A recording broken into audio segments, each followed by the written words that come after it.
When a hand moves in space and collects itself at the page, it leaves behind a sign. This is an act of space. What the mind moves towards is Kham. What stirs the mind or delves deeper and deeper into it. What is space? Civilizations have asked themselves this question time and again.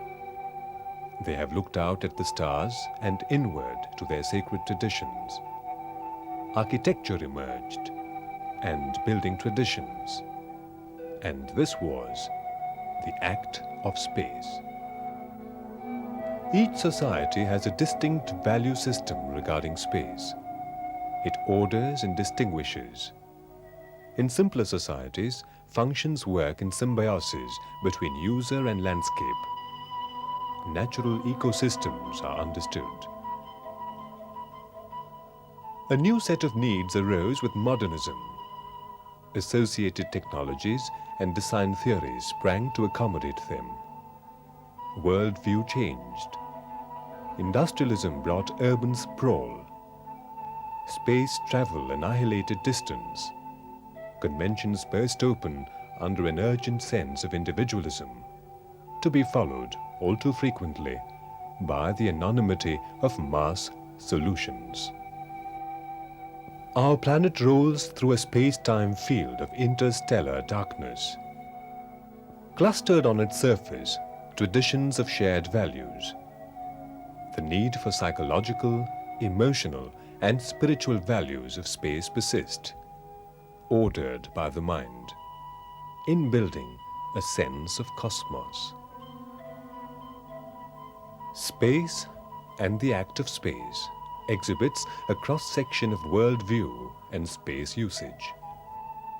We look together at the symmetries and deliberate placement of the Far Eastern civilizations, China, Japan, Korea. We look at South Asia, tracking back to India. Here, Hinduism, Buddhism, and Jainism are closely aligned, yet seed quite different architectures. Earlier taproots lie in Egypt and Mesopotamia, and from the classical world of Greece, Rome, and Byzantium derived the Eastern Orthodox Church and the cathedrals of Northwest Europe. Islam, a world in itself, touches medieval Europe and crosses continents. Africa comes to meet it with a range of indigenous traditions. Westward, the civilizations of the Incas, the Mayas, and the Aztecs rose and fell, while the North American Indians devised space usages built to travel. Even in prehistory are signs of orientation and placement. Perhaps there is no single answer to the question of space, but to experience it. Have we not as children sooner or later written in some long-forgotten book, "My name is this, I live here"? And "here" is always contained in a larger "here." And so we move onward and outward through consecutive zones till we touch the unknown. And this is space. To inquire is to discover.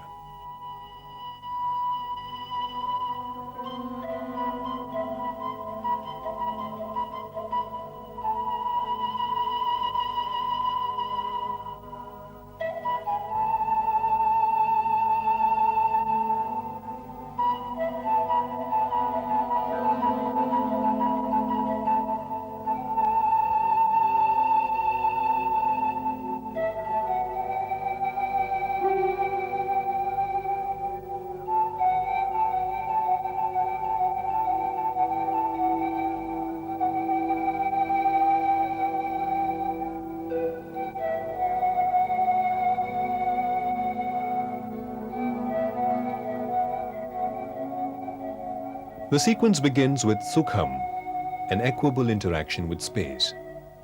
Sukham meaning ease, pleasure, joy, delight.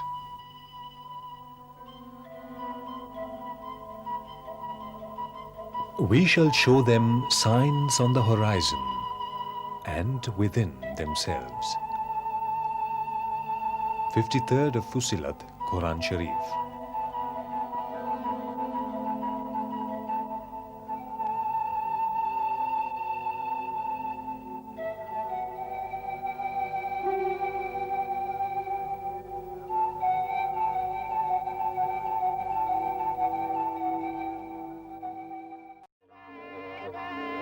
See them there, where the sun goes down, the thunder beings.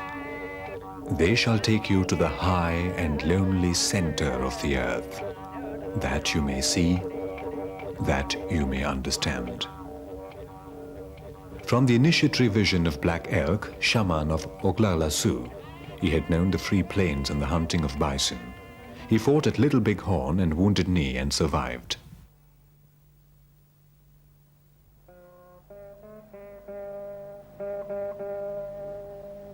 Kham, meaning Anusvar, is also the primeval space element from which all other elements derive.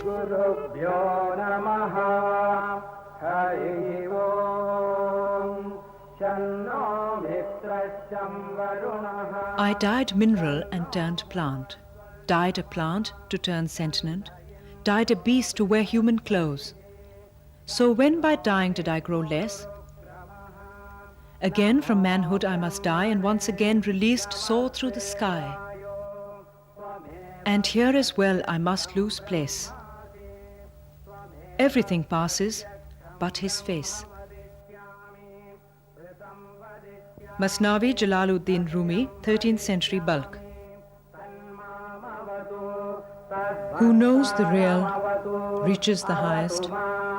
Who knows the real in the secret cave space of the heart, and in highest heaven realizes all desires. From this, space arose, and from space air, from air fire, from fire the waters, and from the waters earth. Brahmanandavali of Taittiriya Upanishad. अथातस्सगं हिताय उपनिषदं व्याख्यास्यामः पञ्चस्वधिकरणेषु अधिलोकमधिज्यौतिषमधिविद्यमधिप्रजमध्यात्मं सामहारगं हिताय.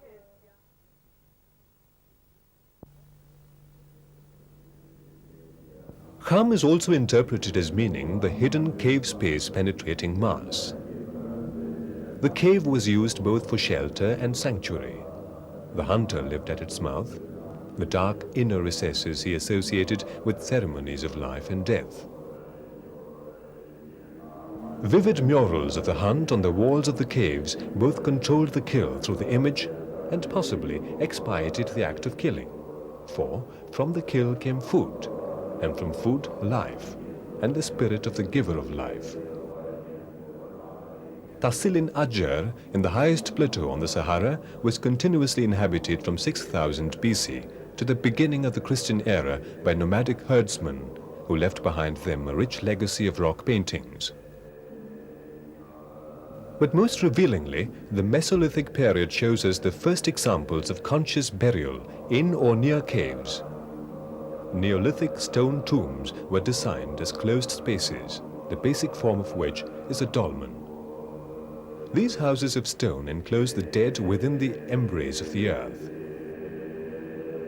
The genesis of space encapsulating architecture may be seen in the corbelled funnel vaults and heavy domes of the Etruscan tombs of the 7th to the 4th centuries BC.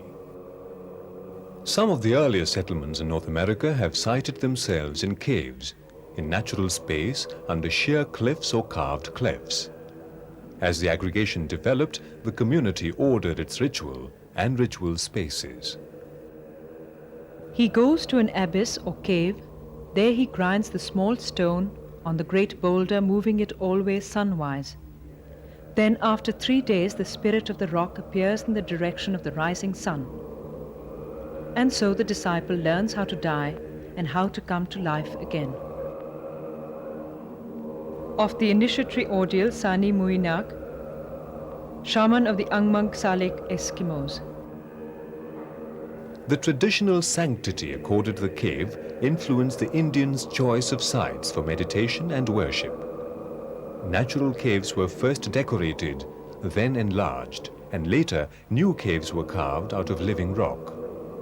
This marked the transition from asceticism to monasticism, and so to the large monastic establishments of subsequent centuries, the grand rock-cut chaityas. Viharas and temples of Hindu, Buddhist and Jaina India. The earliest Jaina monuments in the form of sanctuaries and monastic retreats are hewn out of rock. The simplest are single-celled. The more developed extend to pillared verandas. A complex double-storied organization of shrines, courtyards and pillared halls contain elaborate carvings and Jaina images. Techniques and spatial articulation indicate increased social and monastic organization.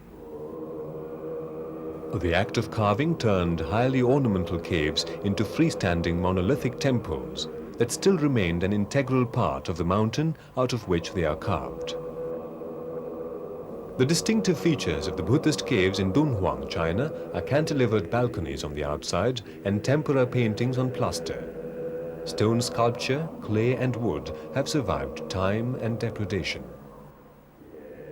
One small hidden door in the innermost recesses of the psyche opens onto cosmic night. Carl Jung from his autobiography. The fourth interpretation of Kham is aperture, as a threshold between inner and outer space. In most parts of the world, the entry into a place of worship signifies a threshold between the secular life of the outside and the spiritual sanctum inside.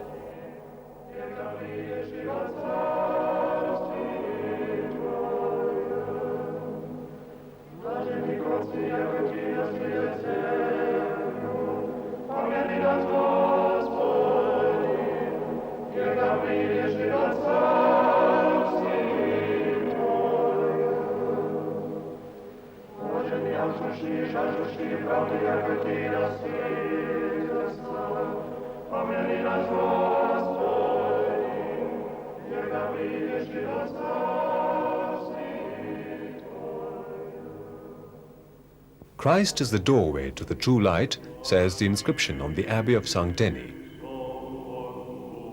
The Iwan may be viewed as a contemplative space of meditation between the garden or courtyard and the interior. Since the door in a Hindu temple is merely a crossing over or tirtha, the devotee must purify himself before entering. The presence of the river goddesses reminds him of this. Protective deities and symbols make this crossing over a safe one. The opening of the doorway can elaborate into an architectural complex of its own. It is defensive, it marks liminality, it separates interior from exterior. The opening may serve aesthetically to frame a view or celebrate a triumph. The torana marks the entrances to the ambulatory path around the stupa. The Japanese tori resembles a torana or pailu, but while these are carved with painted sculpture or brackets, the tori derives its elegance from the simplicity and its texture. At the entry to the temple cities of South India, the flamboyance of the Gopura Dwara is in marked contrast to the sacred center, which is architecturally unemphatic. The idea of aperture plays a dramatic role in Mexican architecture, which uses a heavy style of corbelling. The skin of the building, with its heavy ornamentation, geometric and free-flowing form, tends to break down the severe facades into alternating volumes of light and shade.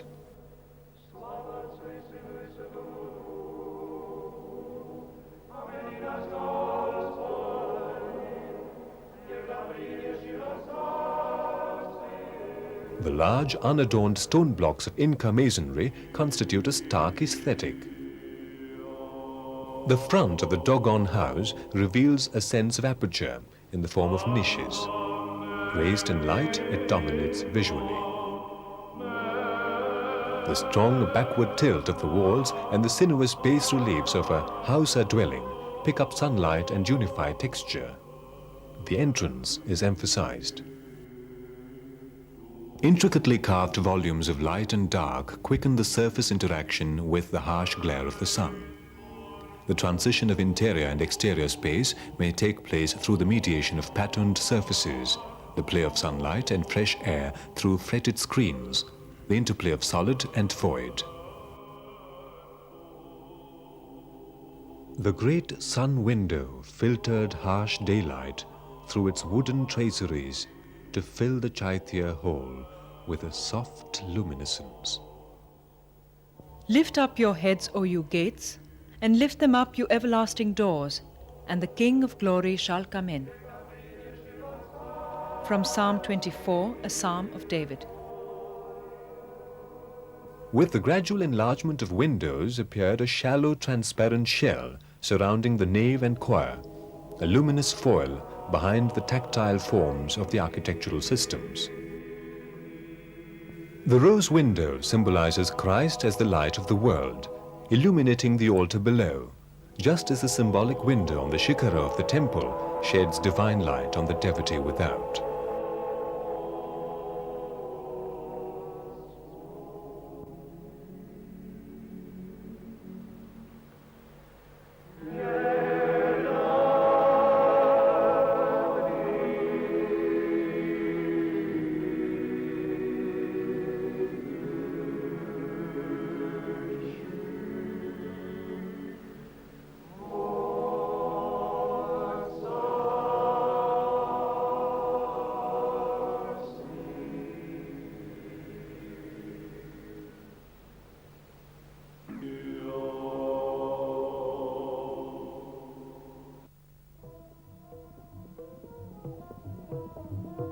As the speeding arrow leaves behind a space configuration, so does body language and its gestures. This is the fifth interpretation of Kham. The space you occupy is full. The space surrounding you links you to the universe. You are a definite form in limitless space. Speaking of no drama, Yasuo Nakamura. The self's a dancer, the innermost self its stage, its viewers the senses. Shiva Sutra, Vasugupta, 8th-9th century Kashmir.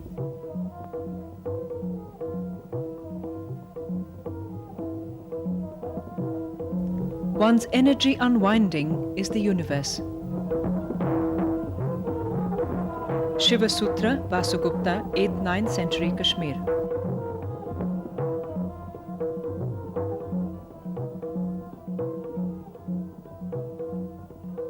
Visual space, tactile space, units of tactile measure, the foot, the cubit, the thumb width. From his notebooks, Georges Braque, 20th century France. The universe as body of the cosmic man, hero, god, or first founder is a pervasive early worldview. It is the nobility of the human body in its organic entirety that originally provided a powerful view of origin and the unitive relation of physical terrain. Early man's concern with the relation of part to whole and body to spirit expressed itself in the act of ritually assembling or reassembling. It was the Jainas who gave us that most elegant symbol of realization where the body disappears, leaving behind only space in a material frame. The world is eternal without beginning or end, according to the Jainas. The universe is a structural hierarchy of the heavens, the earth, and the subterranean regions, and the universe is conceived as the cosmic man.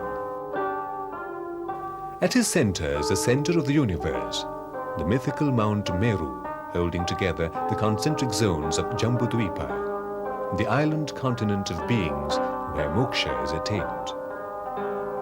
The axis of the universe and the spiral axis of the Loka Purusha converge in the Merudanda. The Jaina liberates from samsara and has conquered the world thereby. The Tirthankara fords the ocean of births.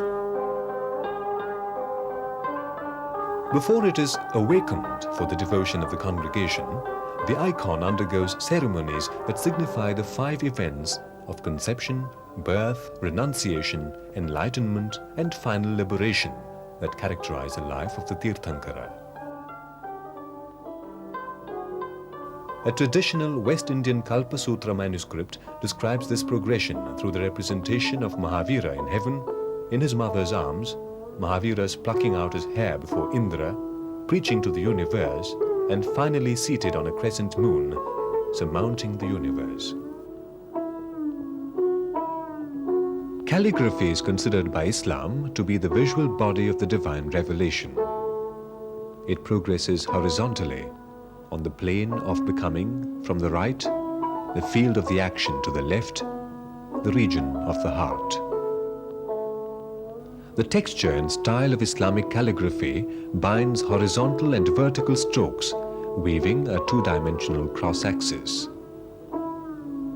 Extending a full range of expression from geometric through cursive to foliated, its rhythmic abstraction articulates the body of the building. With the arabesque, calligraphy pulses like a current through defined borders, effecting the visual transition from the body of the building to its dome. The body of their first founder rules layout patterns for the Dogons of West Africa. The universe is projected through cosmos, village, house, and the individual. The basis of the village is the body of the first ancestor, represented by 8 stones as anatomical markers, with a 9th for the head. These 4 men and 4 women are the founders of all Dogon lineages. The village settlement is oriented in a north-south ellipsoid to represent an androgynous figure.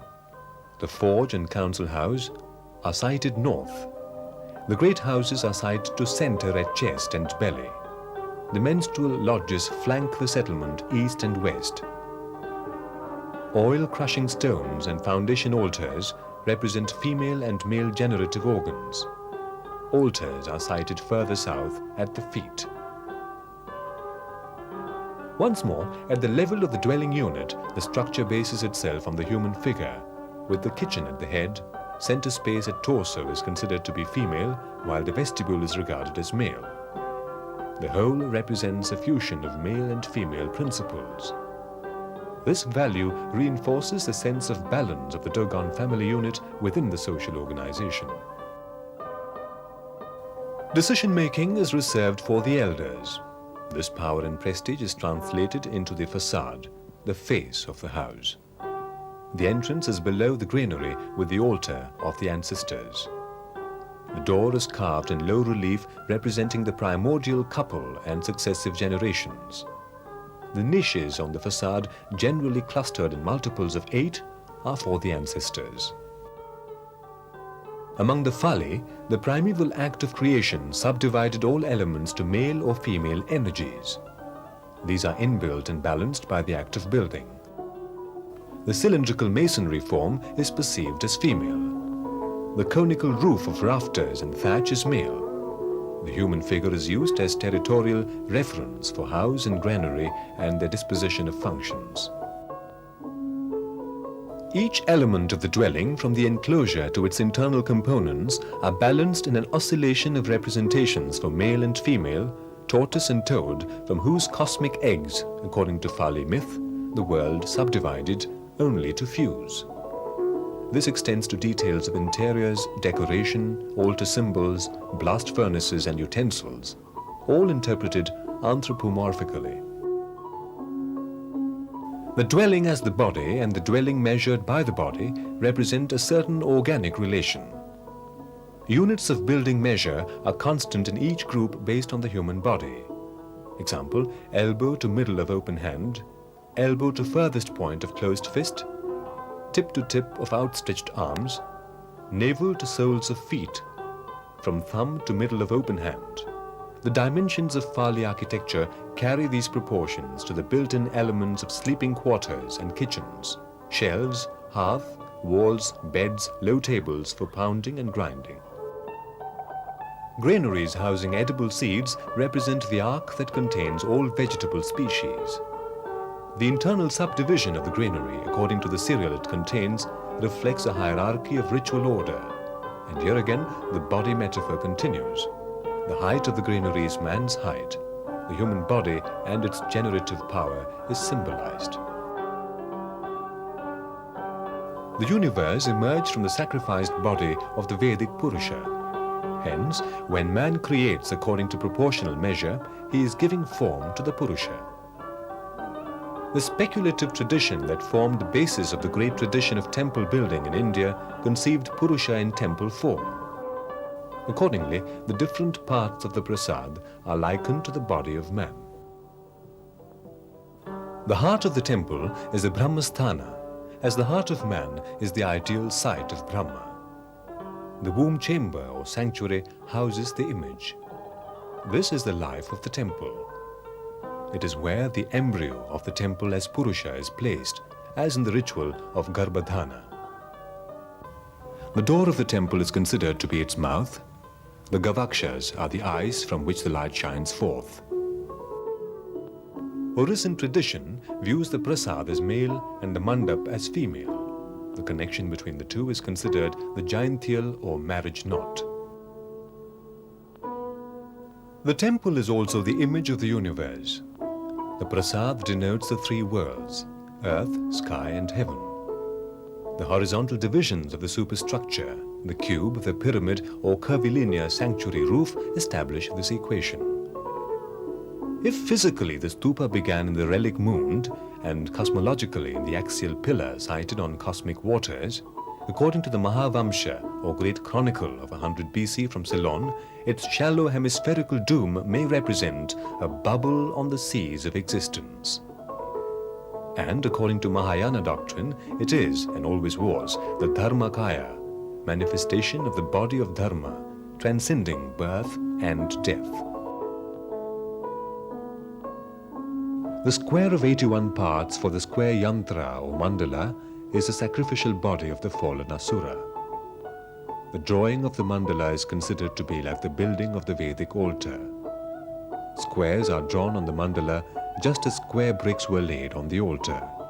The Vastu Purusha Mandala is a ritual diagram on which the temple is forecast. The mandala is symbolic of cosmic order on earth since its center is the Brahmasthana and its superstructure the temple.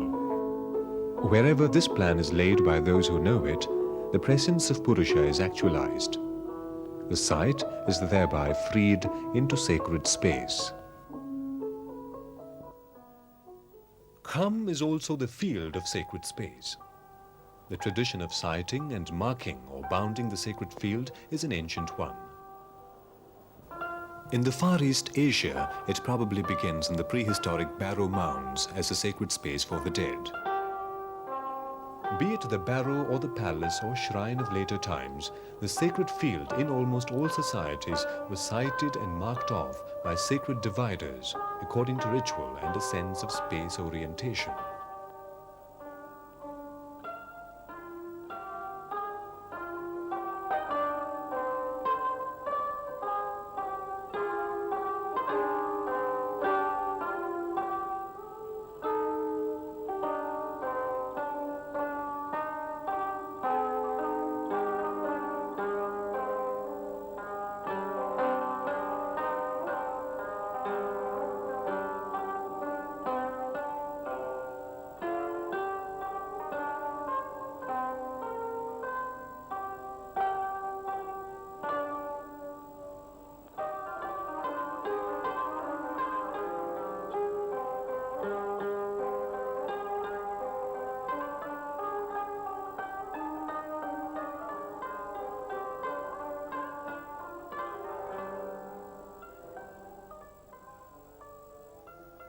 While the ancient Mesopotamian temple was progressively rebuilt dynastically and for reasons of merit, the earliest known temple at Eridu is 6,000 years old. By the 3rd millennium BC, the temple at Uruk is already sited on a 40-foot high mound, its corners oriented to the 4 directions with a stairway to the roof where prayers could be chanted at sunrise. With urbanization, the Mesopotamian temple expands to imposing dimensions. In Kafaje, an 8,000 square meter oval enclosure surrounds the sacred precinct. When it was first built in 2000 BC, an enormous pit was dug for 64,000 cubic meters of clean sand to take the foundation of the sacred structure. By 2000 BC, the first true ziggurat of Ishtar Kiti tomb of Ischali, a classical Sumerian sacred precinct, reared its height above the flat Mesopotamian plains, and soon after, the only surviving ziggurat at Ur. The ziggurat marks the transition at which the Mesopotamian religion turns esoteric. The ordinary worshipper no longer has access to the deity of the sacred space.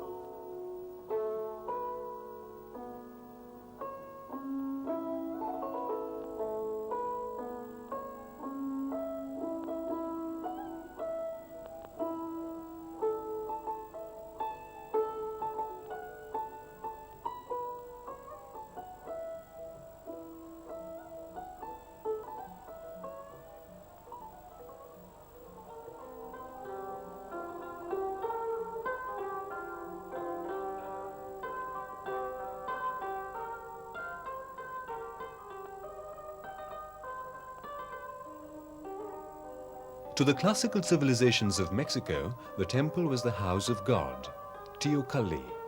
The earliest temples may have been modest structures, but raised on mounds. The subsequent change in scale, while retaining the superstructure, altered completely its religious and structural significance. Temples were rebuilt every 52 years to completely enclose earlier structures. The event was the beginning of a new calendar era, accompanied by a new fire ceremony when old fires were extinguished and new ones lit. Huitzilopochtli, the Aztec tribal god of war, presided over the ceremony. The kiva, or the Pueblo Council House, is believed to be an intermediary space between the celestial and the terrestrial. Its roof, the Milky Way, its ladder, the rainbow, its ledge, a cloud bank where the Kachina spirits dwell. In the center of the kiva is the fireplace and a hole in the floor, the sipapu, which marks the entry to the subterranean world, a cosmological reference to the place of passage between the separate but connected worlds of underground spirits, men, and the spirits of the sky. The altar is a model of the cosmic order. The Dogon of West Africa laid out his village in a square to represent the first cultivated field, or in the form of an ovoid fractured at one end to represent the world egg broken by germinating cells vibrating along a spiral path.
According to a 4th century BC theory, the palace of Ming Tang was designed to manifest the royal virtues by which heaven and earth were ordered.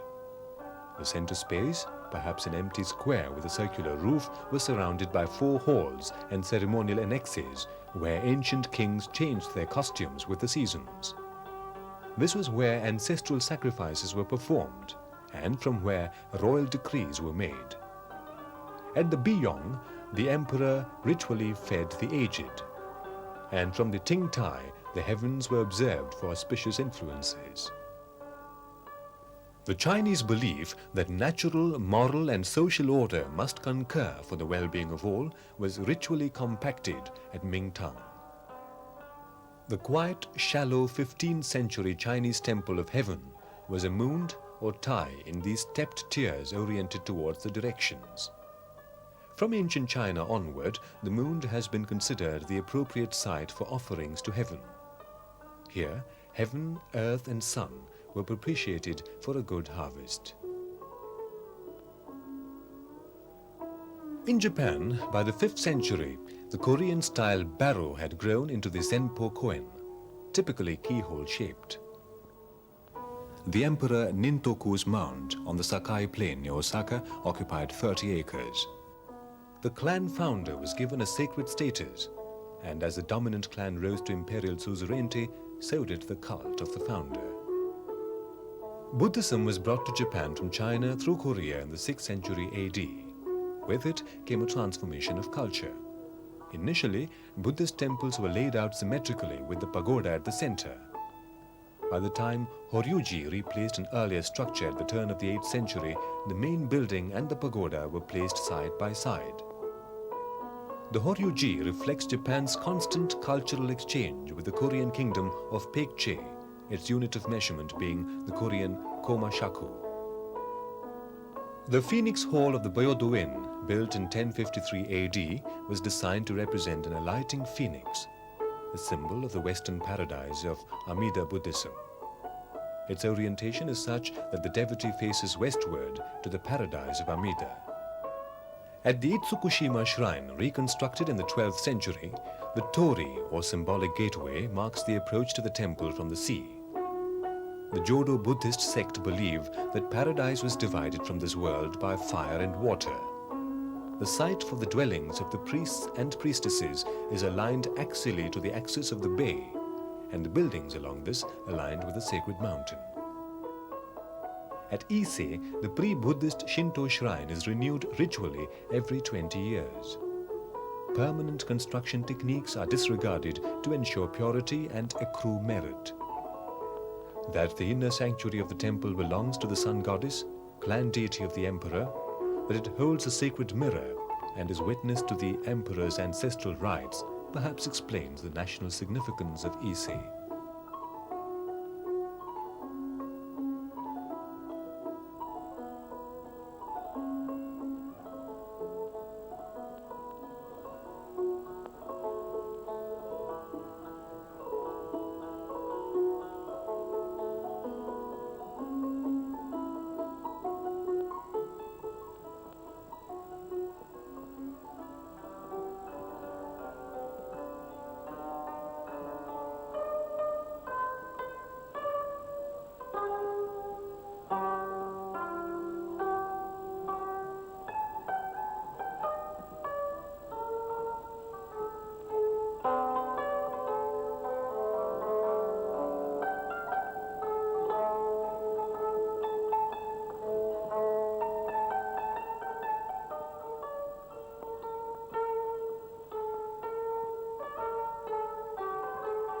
According to Hindu philosophy, it was at the Vedi, or sacrificial ground, that the gods, by encompassing the sacrifice on all four sides, attained the will to know. The Vedi is therefore a model of the earth itself. Fencing off the sacred site or object seems to have been in practice since the pre-Buddhist times. By the time the Buddhists accepted it as a sacred divider, the simple timber railing is used as a Vedika to mark off the ambulatory at the base of the stupa and as the harmika around the axis at the summit. Eventually, the timber railing was imitated in stone. A series of cells may underline sacred space. This tradition seems to have been assimilated into the vihara, essentially a courtyard surrounded on all four sides by monks' cells. That vihara originally meant sacred ground adds to the marking function of the delimiting row of cells. Rows of cells or walls enclosing an energy field, either around the sanctuary or the temple precinct, is a pattern common to all Hindu temples. A continuous row of cells may be broken up and as few as 8 or 4 sub-shrines may symbolically limit the sacred field.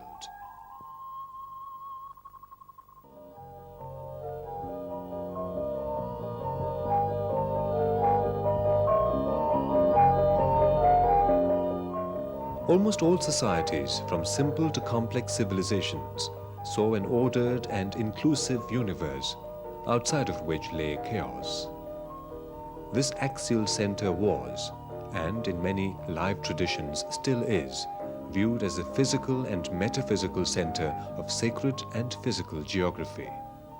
The axial space on which the wheel turns is another meaning of Kham, the axial space or center space for all religious mandala and cross-axial patterns. 30 spokes to an axle. Use the empty space in this. Here is the use of the cart. 1 clay bowl. Use the empty space in this. Here is the use of the bowl.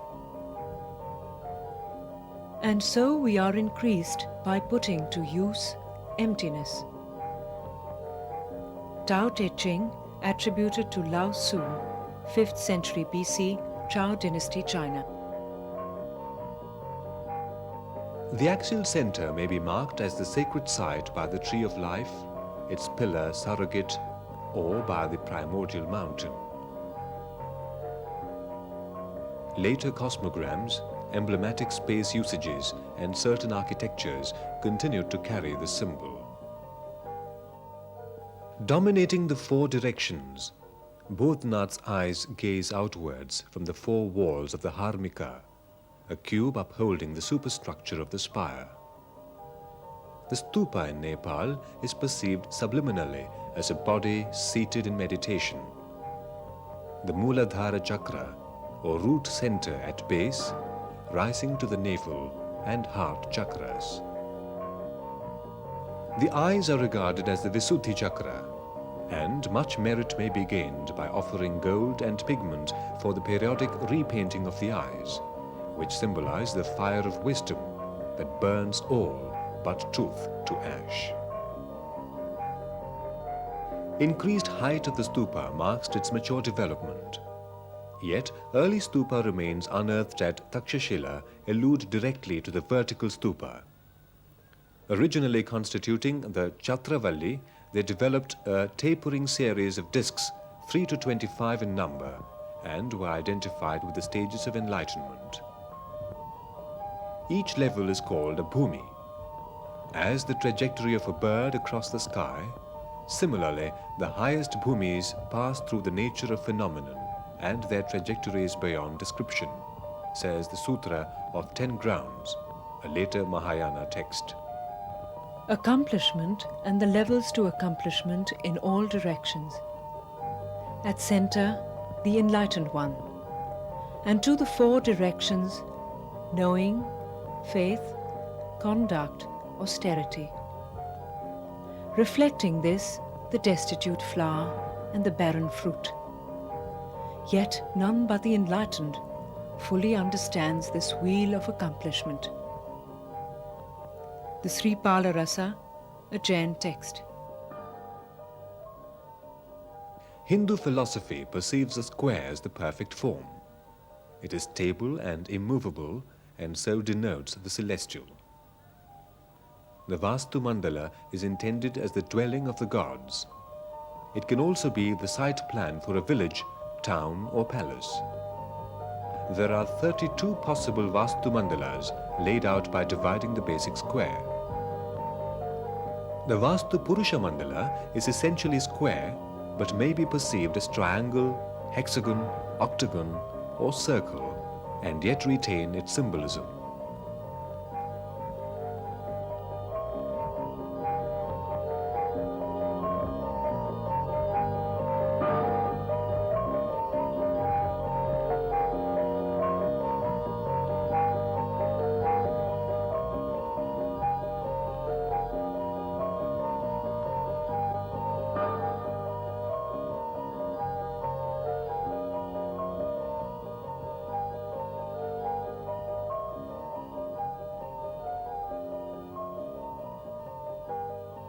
Mount Meru, represented by the pillar or mountain, is a supportive cosmic axis that holds heaven and earth apart. Architecturally, this axis is expressed by the prasad and the stamba or pillar. Patronage, donations and an accretion of functions saw an increasing complexity in the plan, and ornamentation of the temple structure resulting in masterpieces like the Lingaraja at Bhubaneswar. As the center of the civic community, the temple fostered arts such as dance, music, painting and sculpture. With each new life at the site of the navel, man and woman leave a sign. This one will not be alien, no. This one too will be centric to the life of the community, which is centric to the community of the gods.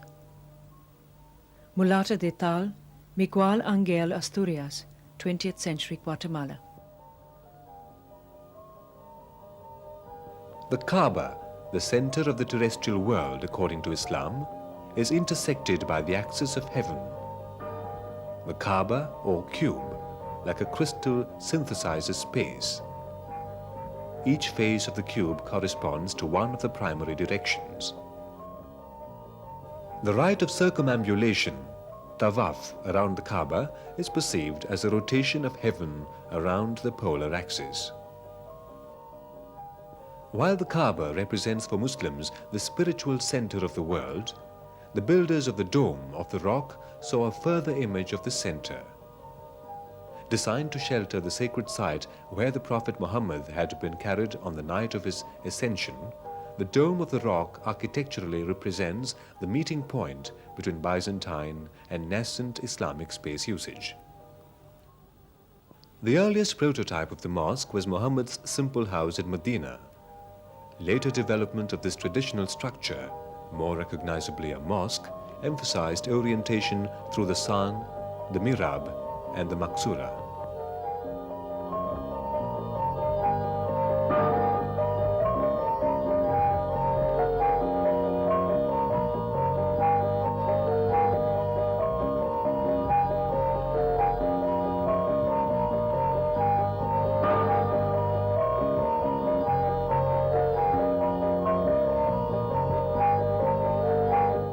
As its functions accrete, the physical structure of the church turns into a servicing system. This is generally recognized to be the physical body of Civitas Dei, the city of God's congregation, or the collective of the faithful. If the body was viewed more comprehensively than we view it, in the world tradition, so was the physical borderline between the living and the dead.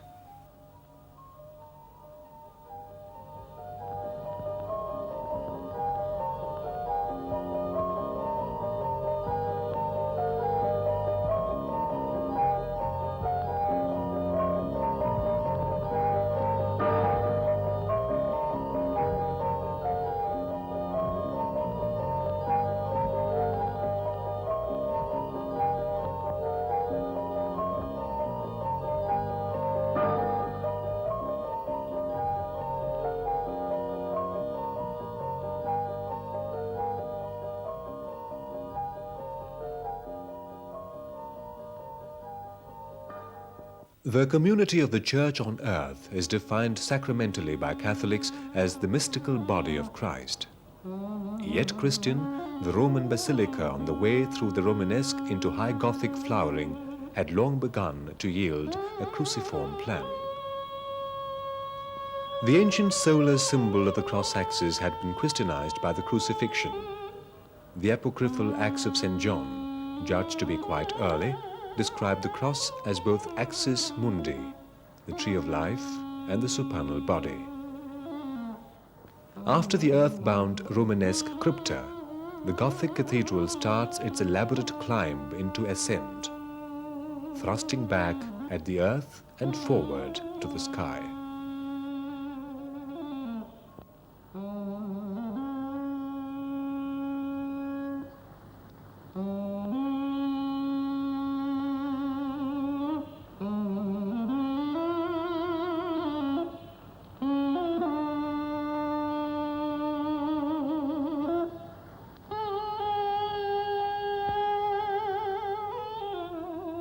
Hagia Sophia, or the Cathedral of Holy Wisdom, was a solemn dedication to Christ at Constantine's new eastern capital.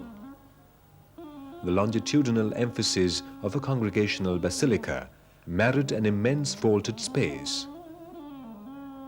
The hierarchy of physical space rising to the heavenly dome at center mirrors the Byzantine hierarchy of divinity at center, radiating light through the apostles, angels, saints, patriarchs, clergy, through the emperor to the congregation. Kham also denotes encompassing space that turns to vertical space as we look up at it.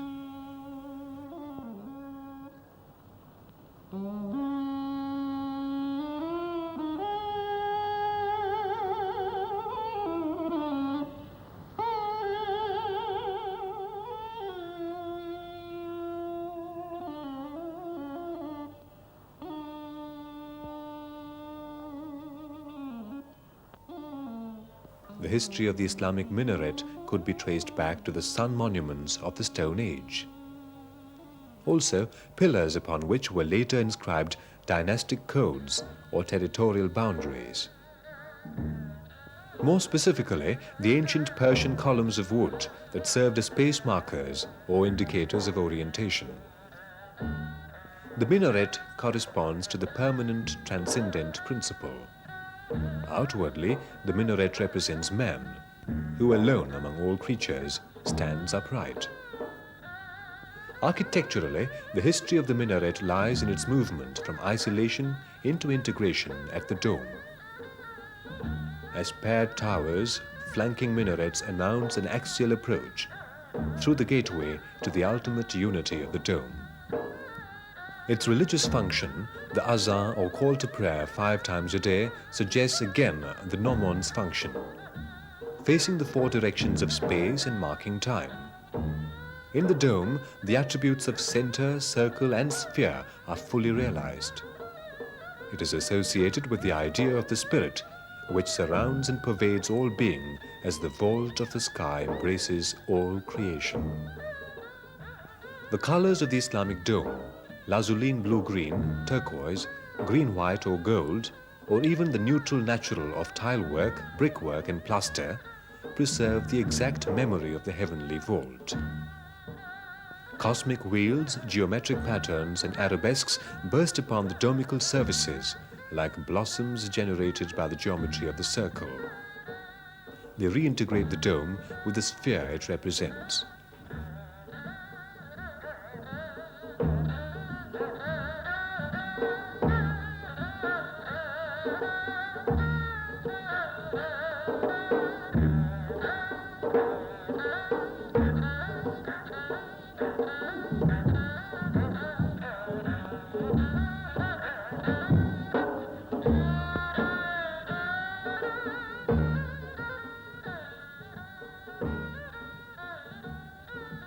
The medieval Inca settlement of Machu Picchu has terraces leading up to twin peaks. These peaks, replicating the symbol of the cosmic mountain, were both sacred sites and a place of refuge from floods. Their gnomon was situated here, a symbol of the ruling clan, god of the sun and maker of almanacal and calendric time.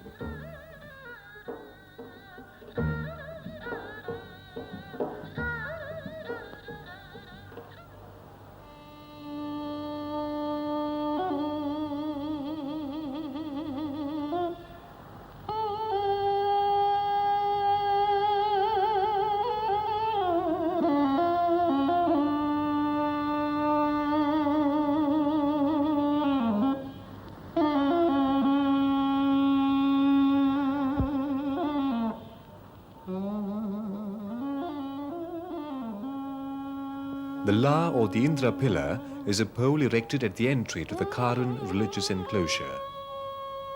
It celebrates the territorial guardian spirit, the first founder. Spiritual and territorial authority converge. Ancient kingship patterns of Southeast Asia established association with the mythical mountain at the sacred center. The sacred mountain as axis mundi has many manifestations. This seems to receive sanction by rites of circumambulation, as a round pillar or shrine.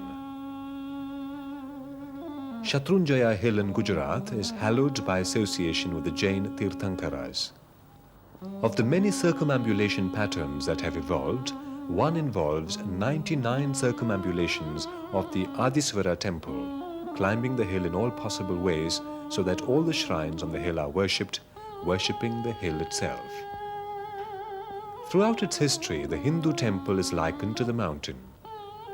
Lofty shikharas are described as mountains, peaks on which the gods reside. The fully developed Shikara cluster of the early medieval temples of Khajuraho and Gujarat unmistakably recall the sacred mountain ranges. The sanctuary is the potent center of the temple. It also supports the vertical axis that soars through the fin. It is this that the devotee sees in the temple profile as he approaches. The energy of the being in the sanctuary emanates in all directions. As it moves higher, it contracts and concentrates. The square of the plan and the cube of the sanctuary narrow down to the high point of the Twajastamba, known as the Bindu, the point between the manifest and the unmanifest.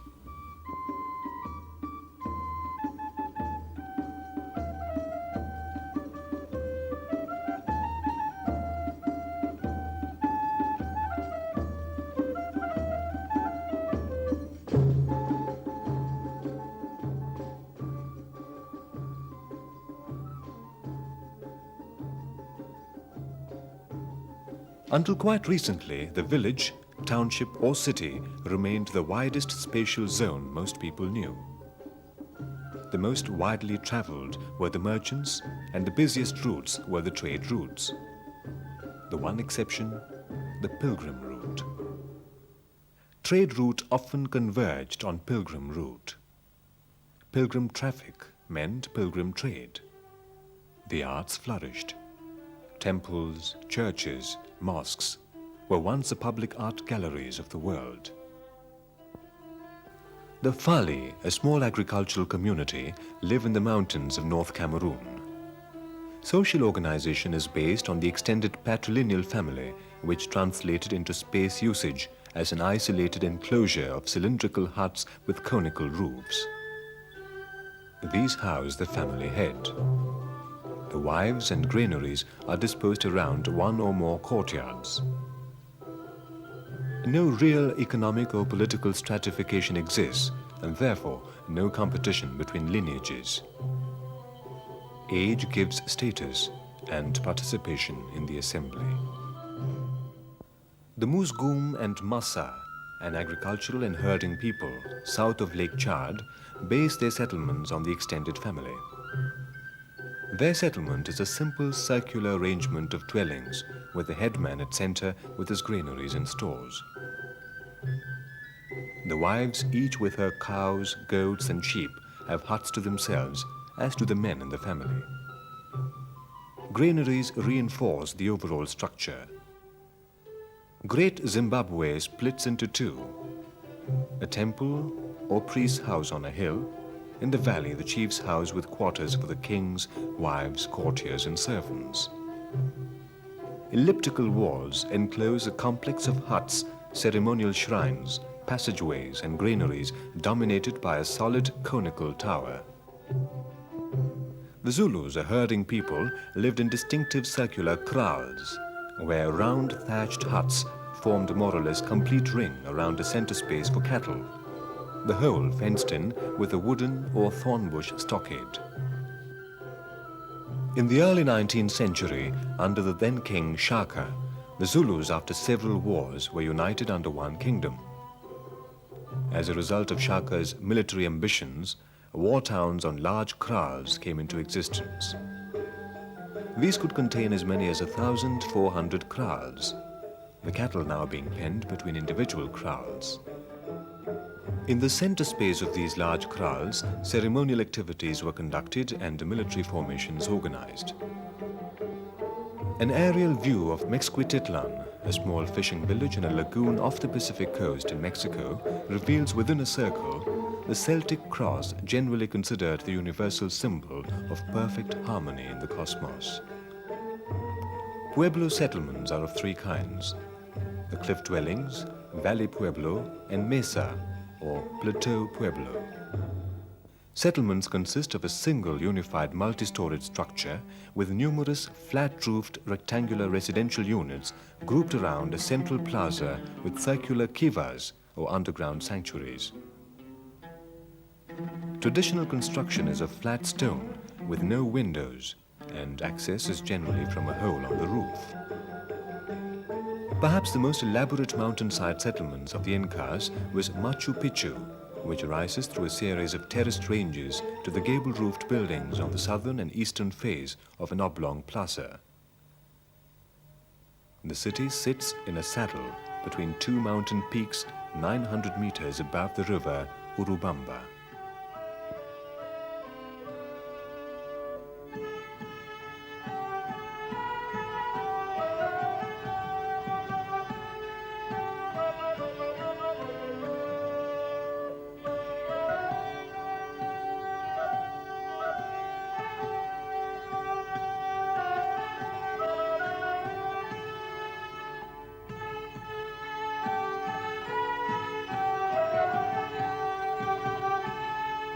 The Aztec capital Tenochtitlan, 1344 AD, was sacred memory to the later Aztecs.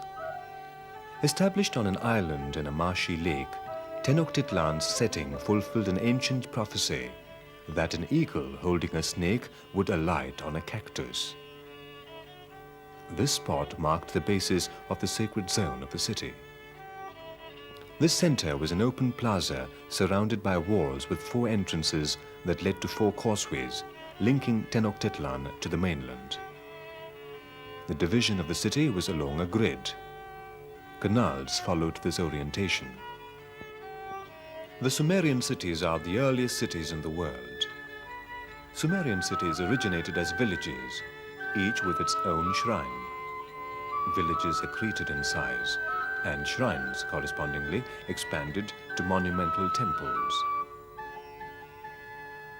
Dynasties of kings established economic and military power, and the city-state was born. Narrow, bending, and sinuous streets, the growth of the Sumerian city was unplanned. Not so ritual and royal precincts. These consciously dominated the urban landscape. Mohenjo-Daro reveals the high urban development of the Indus Valley in the 3rd millennium BC. Built on a clay platform as a protection against floods, the city is divided into the upper town or citadel and the lower town or residential areas. Complex plans and a high quality of construction distinguish its structures, aligned carefully along oriented streets and alleys. Long before the Buddha, but particularly at the time of the Eastern Confederations, the socio-economic and political significance of the Indo-Gangetic Plain was perceived. Ganga was a rice bowl and the only east-west route from mine-rich Bihar. By the time of the medieval Mahatmyas and Puranas, the secular geography of Kashi had converged on a sacred geography centered on Shiva, with Ganga as a supreme crossing over of existence. Under the patronage of powerful dynasties like the Pandyas and Nayaks, the temple in southern India developed from a single edifice to an entire township, a classic example of the increasingly dominant role of the temple in city life. A series of concentric walls enclosing open courtyards, or parakramas, emphasize the sanctity of the main shrine at the center. Within these enclosures, halls, colonnades, shrines, and tanks accommodated various ancillary functions of the temple: ritual, educational, civic, or cultural.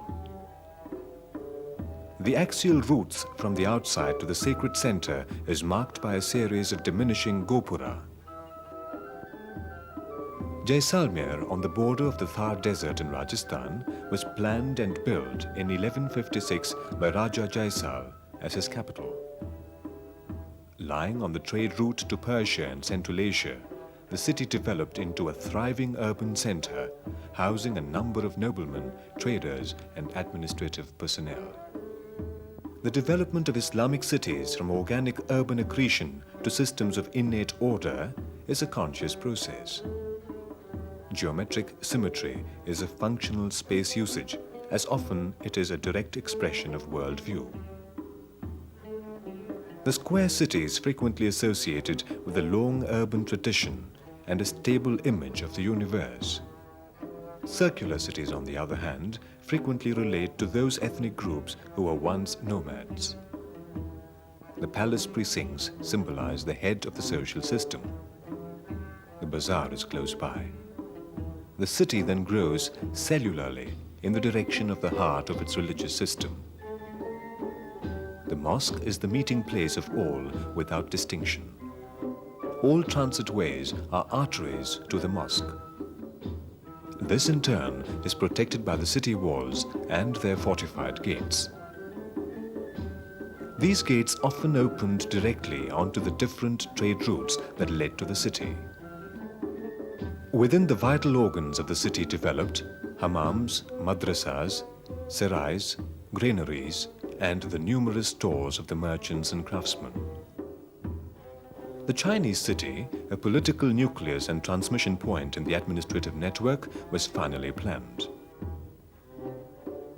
The Japanese city of Heian, present-day Kyoto, was built on the Chinese grid pattern of Chang'an, but the castle towns evolved from the needs of feudal barons who were consolidating their power.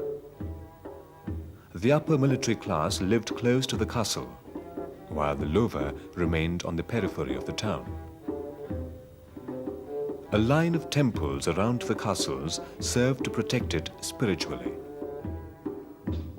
The Russian Orthodox Church syncretizes an ideal vision, heavenly and universal. It is a direct allusion to the heavenly city of Jerusalem. It is a replication of the unified natural universe. Its structure corresponds to the 21st chapter of Revelation in its prescription of the cuboid mass at base. It is also consciously modeled on the Earth, of Cosmos Indicopleustes. It is enclosed by 4 walls like the Ark of the Covenant and Noah's Ark. Each faces one of the 4 directions, and the whole is vaulted by the dome of heaven. Venice was, by the 12th century, a leading commercial power. On the threshold of the Renaissance, her trade was unrivaled and her powerful government firmly in the hands of the patricians. Venetian merchants were as familiar with the Black Sea as the Adriatic. Her ambassadors found their way to Isfahan and Cairo. Stimulated by the stories of Marco Polo, her travelers reached Sumatra and Ceylon long before Vasco da Gama rounded the Cape.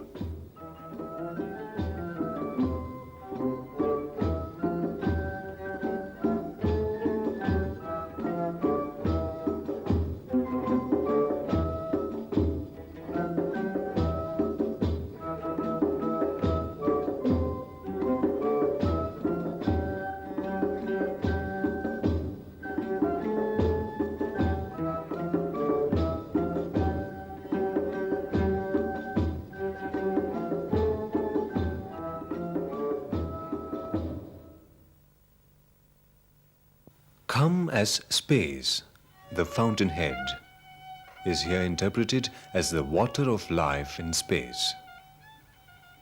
To the ancient peoples, the cosmic waters formed the boundary of the known world. Actually, the world was founded on the cosmic waters, the root of the universe. Access to springs and to sweet waters determine settlement patterns, while the search for water drives nomads great distances. Along water routes, trade develops, and with trade, the transmission of ideas and the convergence of pilgrim routes. Water means fertility. Water means refreshment of the body and the spirit. Water means spiritual regeneration.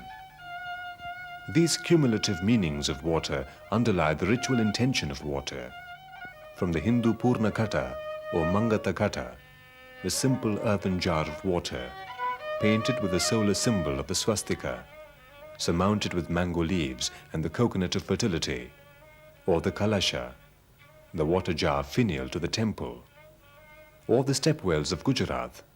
This is simultaneously a watering place, a well, water architecture, a site for ritual and a place of pleasure.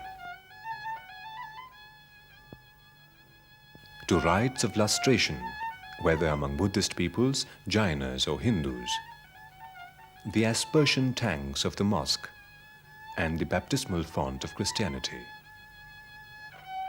It is hardly surprising then that the ritual uses of water are universal, and that simultaneously design with water, whether through the conscious feat of engineering such as the Islamic Ganat or the Roman aqueduct, or for reasons of cultivated pleasure and meditation, has long engaged the interest of civilizations.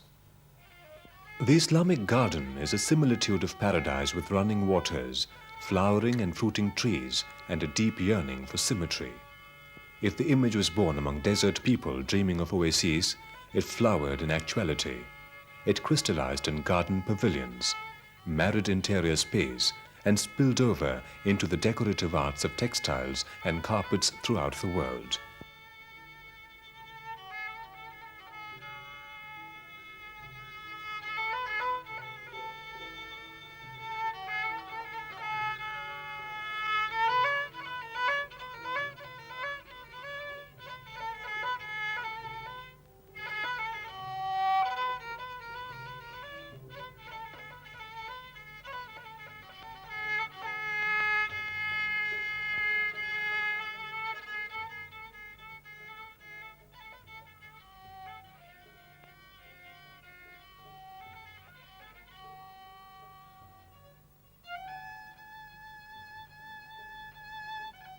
The Far Eastern garden is intended as an encapsulated natural world in which the spirit may reflect.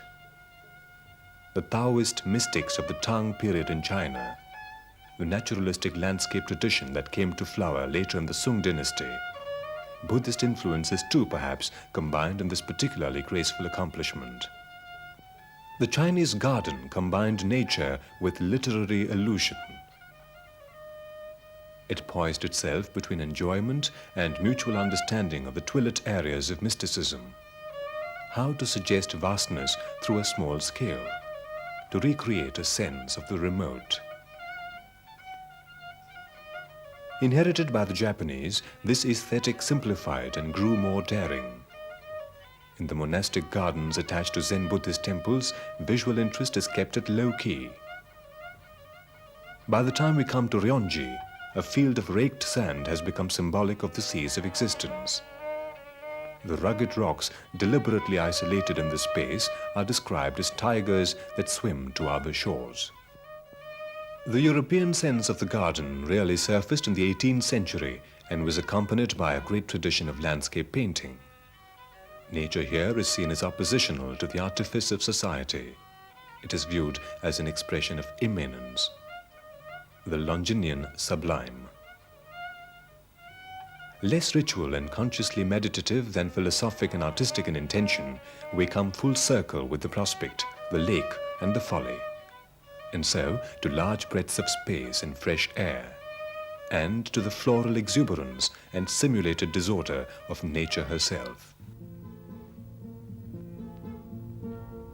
Cuántas veces yo te he dicho, Yurpilla y Anañahue. Cuántas veces yo te he dicho, Yurpilla y Anañahue. Separarte de mis brazos, Urpilla y Anañahue. Son Colla y Sunichucha.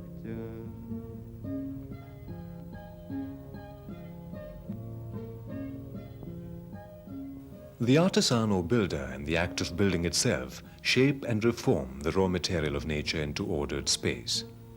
Stone, wood, mud thatch and reeds are transformed, sometimes into huge ritual structures, other times into simple, portable dwellings. The first occupants of the marshy reaches of the lower Euphrates, 5000 BC, were small communities of hunters, fishermen and farmers. Reeds were the only readily available building material and were plentiful. Today, the marsh tribes of southern Iraq continue to build reed houses, boats and furniture, just as it was made 7,000 years ago. Bundles of reeds are bound together and driven into the ground. These may stand vertically as pillars, they may be bent over into arches. This is the body of the structure. Plaited reed ropes are then run along the length of the completed building, binding it together. Screens and mats are used to finish. The tribesmen today are Muslim and the door is always oriented to Mecca. The Inca civilization is identified with its strong masonry, walls of massive polygonal stones. These fit together without mortar in tightly bewelled joints. These large stones were extracted by stone or wooden wedges driven into large slabs. Their jigsaw puzzle-like joints behave particularly well under stress in this earthquake-prone region of the Andes. Hausa construction in West Africa characteristically uses mud brick walls with a mud plaster. Roofs are vaulted and reinforced by arches of palm fronds. The openings in the armature are then spanned by more fronds and the shell plastered both from below and from above. The Zulu house was occupied by a nuclear family. The central frame of the hut consisted of two forked poles and a cross piece. These supported the rafters. The hut consisted of a bent rush framework over which straw thatch was formed. Such huts were portable. Zulu cattle keepers had to move periodically in search of pasture for their herds, and this architectural form was eminently suitable to their needs. Chinese architecture subordinates height to large-scale lateral perspective. Together with brick and masonry, there was a marked preference for timber construction. Timber would have been easily available, but the love of timber may also have been determined by the five-element theory. Wood was considered the element midway between earth and heaven. The Chinese building frame was an independent unit that rested on a box of rammed earth. The columns rested on plinths but were held together by beams at varying heights. The roof was carried by the main cross beams, and these were held up by queen posts and a king post directly under a ridge pole. Excessive tension at the junction between the columns and beams were relieved by corbelled brackets that could be assembled to any profile by adjusting the frame. This made the characteristic curved roof possible. Heavily wooded, sea-girt and liable to earth tremors, Japan turned naturally to timber. Experience with wood, respect for the material, and a regard for exactitude meant a mastery of joinery techniques. Every 20 years, the pre-Buddhist Shinto shrine of Ise is completely renewed. This both for structural and ritualistic reasons. Purity is ensured, merit accrues, the pillars, which for sacred reasons driven directly into the earth, are replaced. Color sprang from that which is without color. Jalaluddin Rumi. In Islam, color is seen as through the duality of light and darkness. It reveals the inner richness of light. The four primary colors, according to Islam, correspond to the four qualities of nature, the four elements of matter. The quadrants of the day, the quarters of the moon, the four seasons, and the four divisions of man's temporal life are secondary echoes of primary quaternity. The architecture of the dome evolved through multiple structure systems. The transition from cube to sphere, from a rectangular base to spherical form, was first accomplished by the pendentive, which provides a guiding transition between cupola and the right angle of the base. The earliest Muslim architects experimented with corner squinches in the form of niche mounted across corner walls.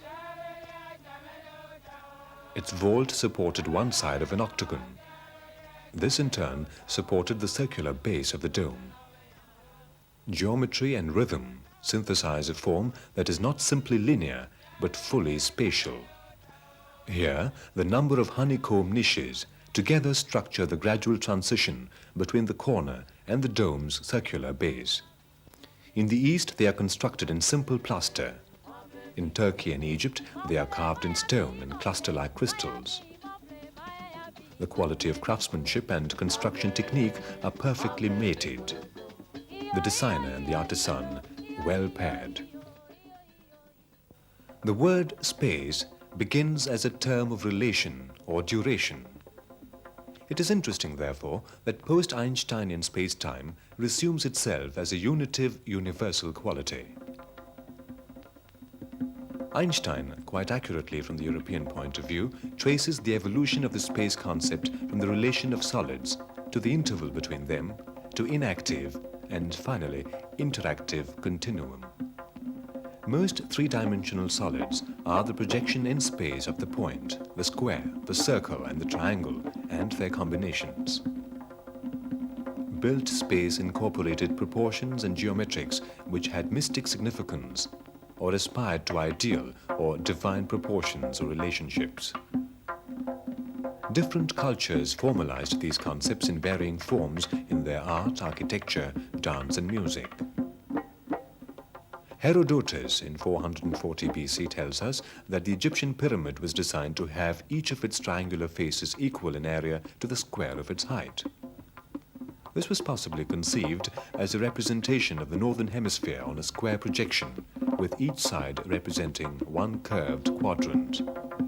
In sculpture, the Egyptian had a simple canon based on the stylized human figure. The height from heel to wig corresponded to 4 cubits. Various other measures derived from other proportional relationships of the limbs of the stylized figure. The pinnacle of Greek architecture is perhaps reached in the Parthenon. The facade of this building is based on proportions of the golden section. This proportion, deriving from nature, was considered a divine and perfect one. Yet here, the science of optical corrections of the columns is brought to such a fine art of exactitude as to be a model for centuries. Nearly every straight line is distorted. The column sides bow out, achieving an illusion of geometric perfection. Certain fixed canons for the making of images appeared in India at an early period. The purpose of iconometry was to produce a likeness of the gods for worship. Deviation from the formula would result in an icon unfit for devotion. The mathematical system of proportioning was designed to produce a supernatural rather than a humanistic proportion. This mathematical system of measurement was based, in part too, on the mystical value of certain numbers. The composition of the figure followed the underlying geometry of specific yantras or mandalas. The geometric basis of the Hindu temple plan is the square. Its properties include the inscribed and circumscribed circles and the dimensions derived from the diagonals and diameters of the resulting intersections. Islamic building plans are based on the division of the circumference of a circle into 2, 4, 6, 8, 12, and 16 parts of the geometry of squares or grids formed by such a division. The square and the octagon, as a result, are pronounced in Islamic building plans. Islamic geometric patterns fall into 2 distinct types. Patterns developed by the repetition of a single basic unit in a 2 or 3 directional grid, and patterns formed by the division of space. As early as the Mesolithic period, interior walls of cave shelters had silently watched the burial of bodies aligned to the rising sun. Already in prehistory, a sense of space orientation existed. The sun is both space maker and timekeeper. The moving shadow turns full circle, sweeping the 4 directions. The moving shadow counts the hours. The stars and planets were gods and givers not only of the almanac, but also of calendrical systems. The Aztecs and Mayas kept count of each separate and coincidental cycle.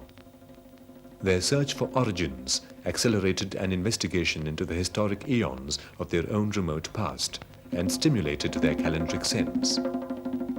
Every 52 years, a new era begins. The sacred fire is rekindled and the temple is ritually rebuilt. Calendric systems base themselves on the sun, moon, or even planets of certain prominent stars. Sun, moon, and morning star were all timekeepers. At the edge of the second millennium BC, the Saracens go up to the ritual circle at Stonehenge with an accurate sighting of the summer solstice. This with no other apparent technology than antlers, bones, and baskets. In the high plains of North America, the Plains Indians mark planetary events with their sprawling medicine wheels.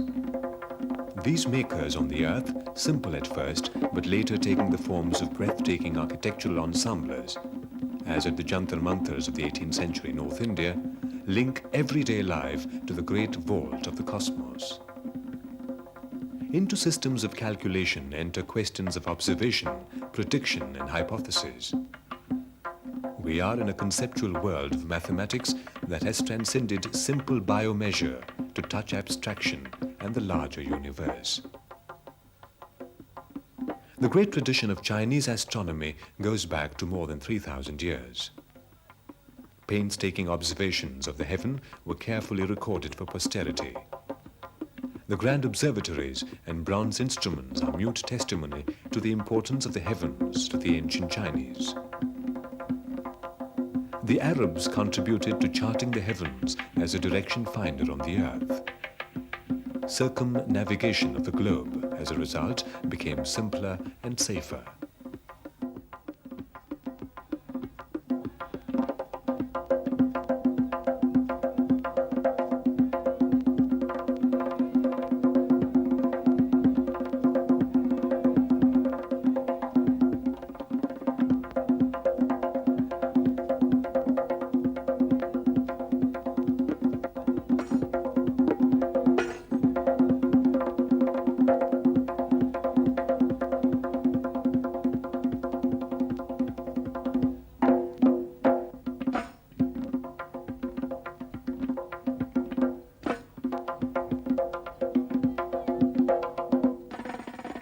If reality is perceived as the beauty of the three worlds, Tripura Sundari, sound knows her perfectly through mantra, and space knows her perfectly through the expanding and dissolving circuits of Sri Chakra.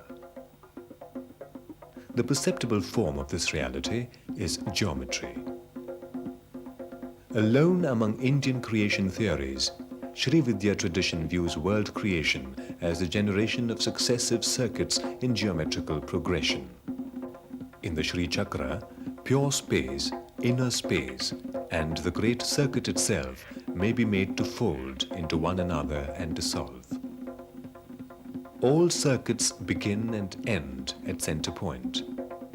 To breathe out and to breathe in is to begin, include, and end all linguistic signs, as it were.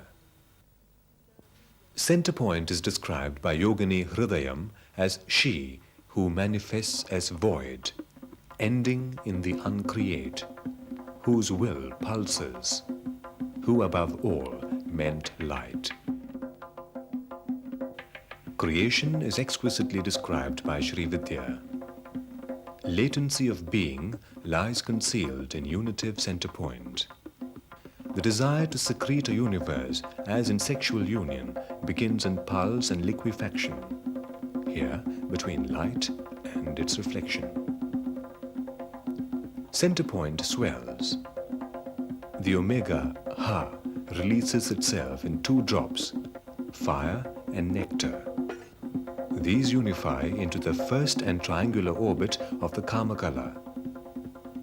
World vibration begins here.